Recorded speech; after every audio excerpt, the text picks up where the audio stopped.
आज हम इस वीडियो में जानेंगे सवाल नंबर 1, क्या भारत में गैस सिलेंडर की कमी होने वाली है। सवाल नंबर 2, क्या अंतर्राष्ट्रीय युद्ध का असर भारत पर भी पड़ेगा। सवाल नंबर 3, भारत में अचानक महंगाई इतनी तेज़ी से क्यों बढ़ रही है। सवाल नंबर 4, क्या भारत में पेट्रोल डीजल के दाम अचानक बढ़ सकता है। सवाल नंबर 5, भारत के युवाओं को नौकरी मिलना कितना मुश्किल क्यों है। सवाल नंबर 6, क्या भारत में बिजली की बड़ी कमी आने वाली है। सवाल नंबर 7, भारत चीन के बीच अगर तनाव बढ़ा तो लोगों पर क्या असर होगा। सवाल नंबर 8, भारत में डिजिटल फ्रॉड इतने तेज़ी से क्यों बढ़ रहे हैं।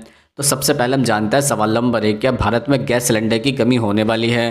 दरअसल भारत में अभी कुल मिलाकर गैस सिलेंडर की कोई आधिकारिक बड़ी कमी यह घोषित नहीं हुई है, लेकिन कई बार लोगों को अस्थायी कमी महसूस हो सकती है। इसका मुख्य कारण सप्लाई चेन की समस्या, अचानक मांग बढ़ना, ट्रांसपोर्ट में देरी या फिर किसी क्षेत्र में वितरण की दिक्कत हो सकती है।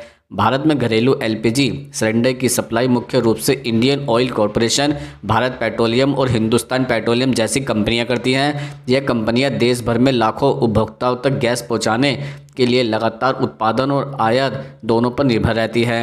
अगर अंतर्राष्ट्रीय बाजार में एलपीजी की कीमत बढ़ती है या किसी वजह से आयात में देरी होती है तो कुछ समय के लिए स्थायी स्तर पर परेशानी बढ़ सकती है। ऐसे समय में उपभोक्ता को घबराने की ज़रूरत नहीं होती है। समय पर बुकिंग करना, गैस की बचत करना और आधिकारिक जानकारी पर भरोसा करना सबसे बेहतर तरीका होता है। अब हम जानते हैं सवाल नंबर 2, क्या अंतर्राष्ट्रीय युद्ध का असर भारत पर भी पड़ेगा। हाँ, अंतर्राष्ट्रीय युद्ध बढ़ता है, खासकर मिडिल ईस्ट में, तो इसका असर भारत पर जरूर पड़ सकता है।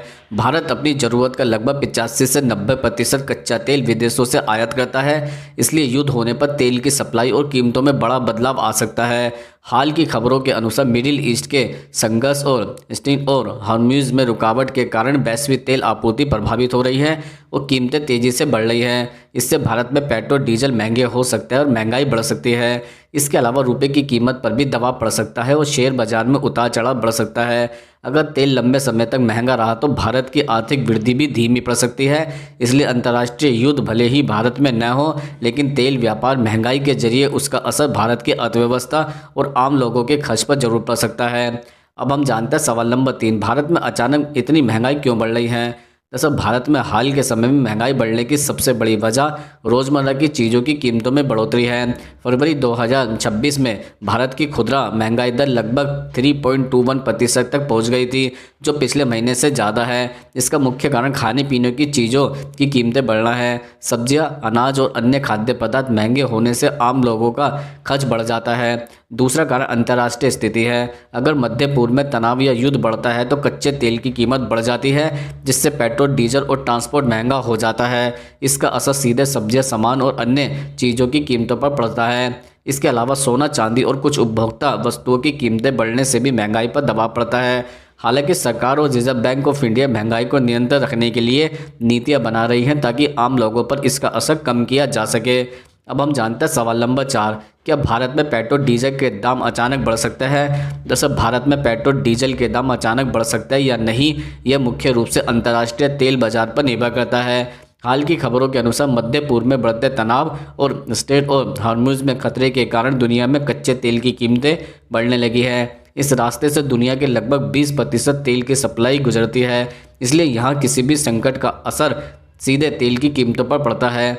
भारत अपनी ज़रूरतों का लगभग 85% तेल विदेशों से आयात करता है, इसलिए अगर अंतर्राष्ट्रीय बाजार में तेल महंगा होता है तो पेट्रोल डीजल की कीमतें बढ़ने का दबाव बन सकता है। हालांकि अभी भारत में तेल कंपनियों ने कीमतों को स्थिर रखा हुआ है और सरकार ने कहा है कि फ़िलहाल तुरंत कीमत बढ़ाने की योजना नहीं है। इसका मतलब यह है कि अभी दाम स्थिर है, लेकिन अगर लंबे समय तक वैश्विक तेल महंगा रहा या युद्ध की स्थिति बढ़ी तो भविष्य में पेट्रोल डीजल महंगे हो सकते हैं और इसका असर आम लोगों के खर्च और महंगाई पर भी पड़ सकता है। अब हम जानते हैं सवाल नंबर 5, भारत के युवाओं को नौकरी मिलना इतना मुश्किल क्यों है। दरअसल भारत के युवाओं को नौकरी मिलना अचानक कई कारणों से मुश्किल होता जा रहा है। सबसे बड़ा कारण यह है कि हर साल लाखों छात्र कॉलेज से निकलते हैं, लेकिन उतनी तेज़ी से नई नौकरियां नहीं बन पा रही है। हाल की रिपोर्ट के अनुसार भारत में ग्रेजुएट युवाओं की बेरोजगारी लगभग 29% तक बढ़ गई है, यानी पढ़ाई करने के बाद भी बहुत से युवाओं को नौकरी नहीं मिल पा रही है। दूसरी बड़ी समस्या स्किल गैप है। कई कंपनियां कहती हैं कि डिग्री होने के बावजूद युवाओं में वह कौशल नहीं है जिनकी कंपनियों को ज़रूरत होती है। एक अनुमान के अनुसार केवल 40 से 45% ग्रेजुएट उद्योग के हिसाब से जॉब रेडी माने जाते हैं। इसके अलावा नई तकनीक, ऑटोमेशन और एआई की वजह से कुछ पारंपरिक नौकरियां कम हो रही है, जिससे प्रतियोगिता और बढ़ रही है। इस स्थिति का समाधान बेहतर स्किल, नई इंडस्ट्री में निवेश और युवाओं को तकनीकी व व्यवहारिक कौशल सिखाने से ही संभव है। अब हम जानते हैं सवाल नंबर 6, क्या भारत में बिजली की बड़ी कमी आने वाली है?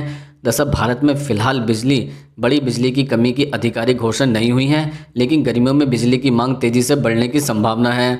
2026 में भारत में बिजली की मांग लगभग 270 गीगावाट तक पहुंच सकती है, क्योंकि गर्मी बढ़ने पर एयर कंडीशन, कूलर और अन्य उपकरणों का इस्तेमाल ज़्यादा होने लगता है। कुछ राज्यों में मांग बढ़ने से बिजली सिस्टम पर भी दबाव पड़ सकता है। उदाहरण के लिए दिल्ली में इस साल गर्मियों में बिजली की मांग 9000 मेगावाट से ज़्यादा होने का अनुमान है। इसके अलावा मध्य पूर्व के तनाव के कारण गैस सप्लाई प्रभावित होने की आशंका भी है, जिससे कुछ गैस आधारित बिजली संयंत्र कम उत्पादन कर सकते हैं। हालांकि सरकार ने कहा है कि देश में कोयले का पर्याप्त भंडार मौजूद है और बिजली उत्पादन के लिए करीब 210 मिलियन टन कोयला स्टॉक उपलब्ध है, जिससे मांग को पूरा किया जा सकता है। इसका मतलब यह है कि कुछ जगहों पर अस्थायी दबाव या छोटे पावर कट हो सकते हैं, लेकिन देश भर में बड़ी बिजली कमी होने की संभावना फिलहाल कम मानी जा रही है। अब हम जानते हैं सवाल नंबर 7, भारत चीन के बीच तनाव बढ़ा तो लोगों पर क्या असर होगा? दरअसल अगर भारत और चाइना के बीच तनाव बढ़ता है तो इसका असर आम लोगों पर कई तरीकों से पड़ सकता है। सबसे पहले व्यापार पर प्रभाव पड़ता है, क्योंकि चीन भारत के सबसे बड़े व्यापारिक साझेदारों में से एक है। भारत चीन से बड़ी मात्रा में इलेक्ट्रॉनिक सामान, मशीनें, मोबाइल पार्ट्स और केमिकल आयात करता है। अगर तनाव बढ़ता है या व्यापार पर रोक लगती है तो इन चीज़ों की कीमतें बढ़ सकती है और बाजार में महंगाई बढ़ने की संभावना रहती है। दूसरा असर उद्योग और नौकरियों पर भी पड़ सकता है। कई भारतीय कंपनियां चीन से आने वाले कच्चे माल पर निर्भर हैं, इसलिए सप्लाई रुकने पर उत्पादन धीमा हो सकता है। हाल की खबरों में भी ये बताया गया है कि दोनों देशों के बीच संबंध जटिल हैं और सीमा विवाद तथा व्यावहारिक प्रतिस्पर्धा लगातार चर्चा में रहते हैं। हालांकि दोनों देश अक्सर बातचीत और समझौतों के जरिए तनाव कम करने की कोशिश करते हैं, ताकि व्यापार और आर्थिक स्थिरता बनी रहे। इसलिए तनाव बढ़ने पर असर हो सकता है, लेकिन सरकारें आमतौर पर स्थिति को नियंत्रण में रखने का प्रयास करती है। अब हम जानते हैं सवाल नंबर 8, भारत में डिजिटल फ्रॉड इतने तेज़ी से क्यों बढ़ रहे हैं? दरअसल भारत में डिजिटल फ्रॉड तेज़ी से बढ़ने का सबसे बड़ी वजह देश में डिजिटल पेमेंट का तेज़ी से बढ़ना है। आज भारत में अधिकतर ऑनलाइन भुगतान यूनिफाइड पेमेंट इंटरफेस के जरिए होता है और हर महीने अरबों ट्रांजैक्शन किए जाते हैं। जब डिजिटल लेन देन बढ़ता है तो साइबर अपराधियों के लिए भी लोगों को ठगने के मौके बढ़ जाते हैं। हाल की रिपोर्ट के अनुसार 2025 में भारत में साइबर अपराध के मामलों में लगभग 24% तक वृद्धि हुई है। लोगों को करीब 22,495 करोड़ का नुकसान हुआ है। इनमें सबसे ज़्यादा मामले फर्जी निवेश योजना, यूपीआई स्कैम और फिशिंग लिंक से जुड़े हैं। इसके अलावा कई लोग ऑनलाइन सुरक्षा के बारे में पूरी जानकारी नहीं रखते हैं, इसलिए वे नकली कॉल, फर्जी लिंक या OTP साझा करके ठगी का शिकार हो जाते हैं। हाल ही में टैक्स रिफंड और KYC अपडेट के नाम पर भी ठगी के कई मामले सामने आए हैं। इससे बचने के लिए अजनबी लिंक पर क्लिक न करना, OTP साझा न करना और संदिग्ध कॉल की तुरंत शिकायत करना जरूरी है।